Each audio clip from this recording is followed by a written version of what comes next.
નવા દબાણો થવા ન જોઈએ એની તમામ જવાબદારી નગરપાલિકાની રહેશે. તો જ્યારે નગરપાલિકા દબાણ કરાવે છે અને નોટિસ આપે અને દબાણ કર્યા પછી તોડ કરવા માટે કરીને આ નાટક કરતી હોય છે. લોકો રજૂઆત કરવા જાય છે અને પછી એક દબાણ દૂર કરે ને એક બાકી રાખે છે. ત્યારે અમારા આ વાત ધ્યાનમાં આવતો ચાલુ વરસાદના દરમિયાન અમે ત્યાંથી નીકળ્યા હતા અને આ બધો કાફલો ત્યાં ઊભો હતો. ત્યારે અમે એમને રજૂઆત કરી કે ભાઈ તમે વારંવાર નગરપાલિકા દબાણ કરે છે તો દબાણ કરવા કેમ દો છો? તમે કયા કારણસર કરવા દો છો?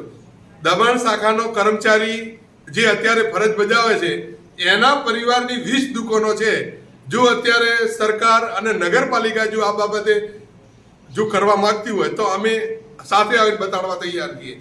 અમે એ ટાઈમે એન્જિનિયરને એવું કીધું કે ભાઈ તમે દબાણ દૂર કરો એનાથી અમને કોઈ વાંધો નથી, પણ